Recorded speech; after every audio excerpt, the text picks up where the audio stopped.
So I started joking. Tell me your name. Where are you from? Where are you going? He said he was from New Zealand. I said, no! I started joking. I said, no, but genuinely I was excited.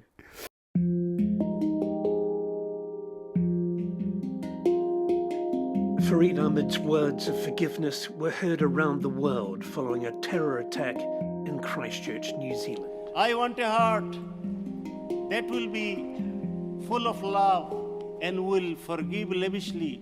His words and stories offer both healing and hope for the future. If our heart is full of love, then peace will start from here. Episode 37, meeting my first Kiwi. I never went out of Bangladesh any time. So I was not an experienced traveler. So every step I was apprehensive. And that apprehension gave me more carefulness. And when you are more careful, you are more exhausted. Yeah. Very stressful. Yeah. But I did very well.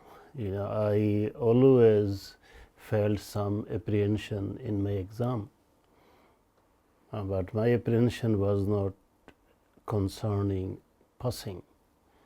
My apprehension was my father's command at the back of my mind.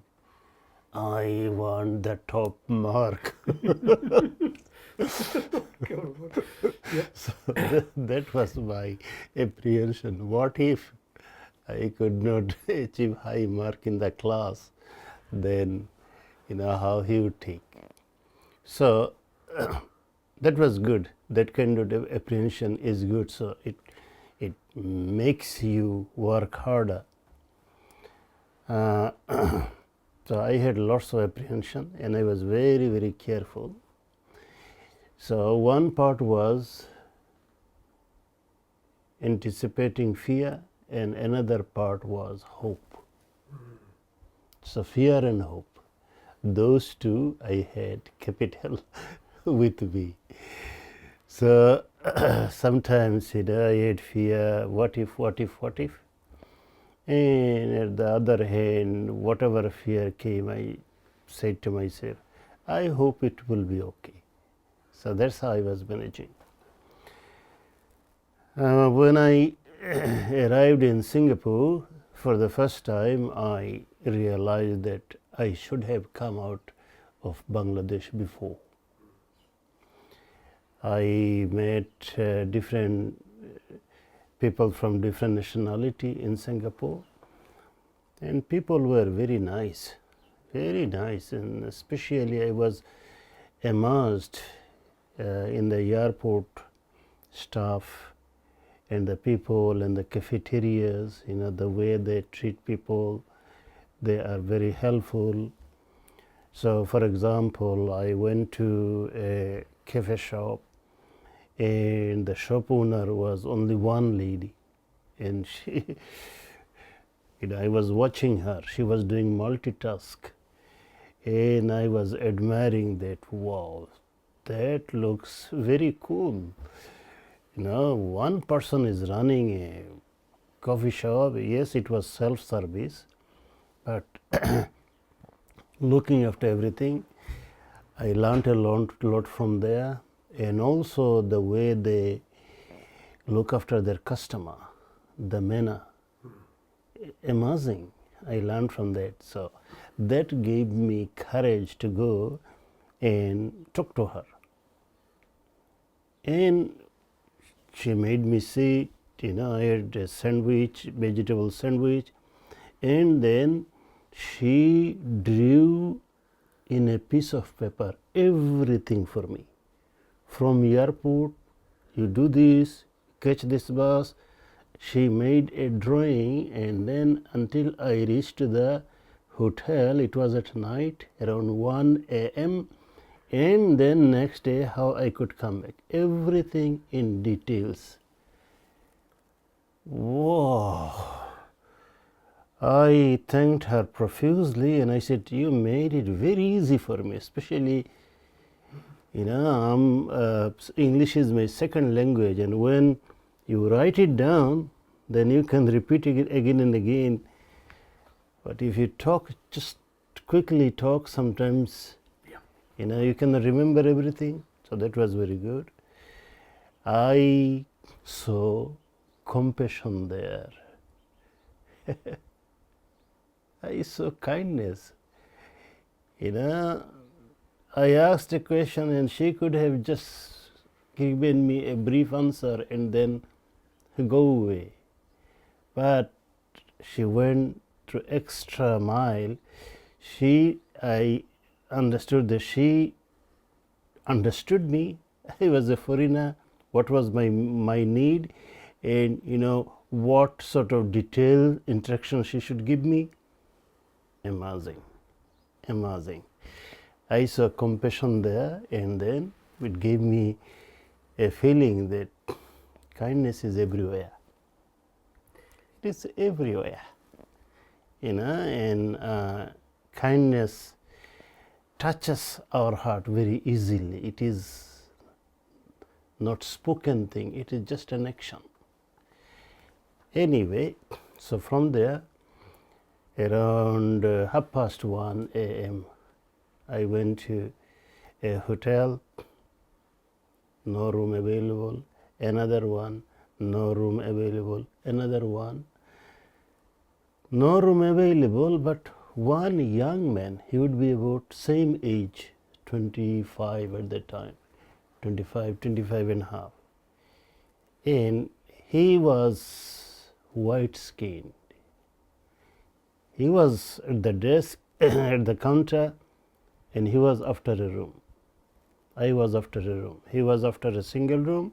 I was after a single room. No room available. So where, should we go? I did not know who he was, where he was from. He did not know me, but we started communicating. You are after a room? Yes. You are after a room? Yes. Then he said, hey, I have an idea. They have a double bed available. If you do not mind, two of us, we take that one. And I need to have rest for 6 hours. I want to go to Greece. And wherever you are going, you can use it until morning. So we said, let's go. Do it. We took the room, and then it was probably $90 or something, and then he brought out his calculator to divide into two. I said, keep it back. Use this one. Use this one. So we started talking. He said, yeah. I said, yeah, very easy. 90 divided by 2, 45. He said, oh, you are good at math.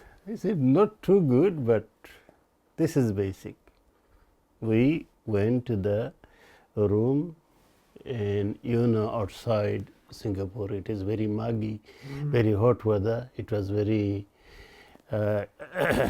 uncomfortable, but with air conditioning, from one hot weather extreme to another extreme, I started shaking, and he was putting it down, and then he said, no, you cannot sleep. It is hot for me, but I will turn completely it off. I said, you are a very kind man. I said, no, this is what I do. I said, yeah, this is what you do, but you have sacrificed your comfort for me. So I started joking. Tell me your name. Where are you from? Where are you going? He said he was from New Zealand. I said, no! I started joking. I said, no, but genuinely I was excited. I said, no, you cannot go away from me. You should come with me. I'm going to New Zealand and I do not know anybody. Why are you so kind? Tell me, is all New Zealanders are kind like you? He said, you are going to New Zealand. Yes. Did you know anybody there? No, that's why. He said, I'm sorry, my friend, I have to go to Greece. But, I can give you some positive thing that, most New Zealanders are like me. So you will be okay. Don't worry. I was so happy. It was sort of a good sign for me, a good signal. That you met a good New Zealander and you will be in the right country. So that was why, being in Singapore, that was my first impression about New Zealand and New Zealander. That's great. I could be. That's great. That's